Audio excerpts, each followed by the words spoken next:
നരേന്ദ്രമോദിയുടെ നേതൃത്വത്തിലുള്ള മൂന്നാം എൻ.ഡി.എ സർക്കാർ ഞായറാഴ്ച അധികാരമേൽക്കുകയാണ്. അതിനുശേഷമായിരിക്കും നിയുക്ത എംപിമാരുടെ സത്യപ്രതിജ്ഞ. അതിനുവേണ്ടിയുള്ള ഒരുക്കങ്ങളൊക്കെ തകൃതിയായി ദില്ലിയിൽ നടക്കുകയാണ്.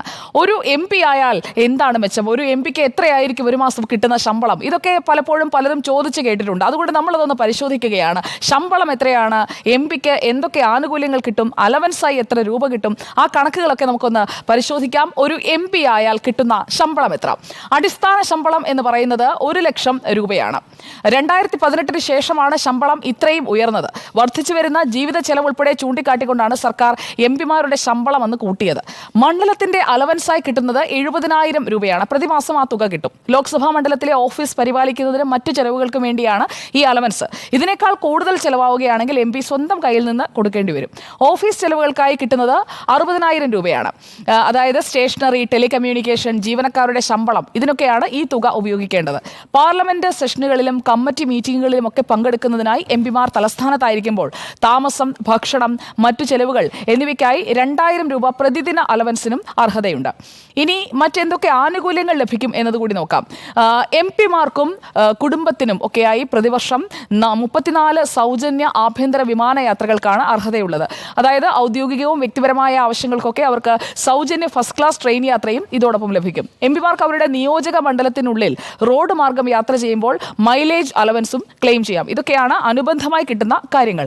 ഇനി എം പിമാർക്ക് അവരുടെ 5 വർഷത്തെ സേവന കാലയളവിൽ പ്രധാന സ്ഥലങ്ങളിലൊക്കെ വാടകരഹിത താമസ സൗകര്യം നൽകുന്നുണ്ട്. സീനിയോറിറ്റി അനുസരിച്ചാണ് ഇതൊക്കെ കൊടുക്കുന്നത്.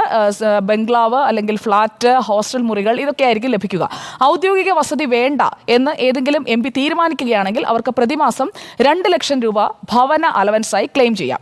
ഇനി എം പിമാർക്കും അവരുടെ അടുത്ത കുടുംബാംഗങ്ങൾക്കും വേറെ എന്തൊക്കെ ആനുകൂല്യങ്ങൾ കിട്ടും? കേന്ദ്ര സർക്കാർ ഹെൽത്ത് സ്കീമിന് കീഴിൽ സൗജന്യ വൈദ്യസഹായം ലഭിക്കും. സർക്കാർ ആശുപത്രികളിലും പദ്ധതിക്ക് കീഴിൽ വരുന്ന തെരഞ്ഞെടുക്കപ്പെട്ട സ്വകാര്യ ആശുപത്രികളിലുമായിരിക്കും ഈ സൗജന്യ ചികിത്സ ലഭിക്കുക. ഫാമിലിയും ഇൻക്ലൂഡഡ് ആണ്.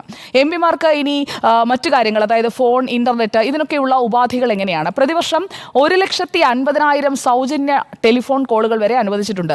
അതായത് എം പിമാരുടെ വീട്ടിൽ, ഓഫീസിൽ ഒക്കെ സൗജന്യ അതിവേഗ ഇന്റർനെറ്റ് കണക്ഷനും ഇതോടൊപ്പം ഏർപ്പെടുത്തും. ഒരു വർഷം 50,000 യൂണിറ്റ് വരെ സൗജന്യ വൈദ്യുതി, 4,000 കിലോ ലിറ്റർ വരെ വെള്ളം, ഇതൊക്കെ സൗജന്യമാണ്. എല്ലാം കൂടി ചേർത്ത് ഒരു എം പിക്ക് എത്ര കിട്ടും എന്ന് നമ്മൾ കാൽക്കുലേറ്റ് ചെയ്ത് കഴിഞ്ഞാൽ ഒരു എം പിക്ക് പ്രതിമാസം 2,30,000 രൂപയോളം ലഭിക്കുന്നുണ്ട് എന്നാണ് കണക്കുകൾ വ്യക്തമാക്കുന്നത്.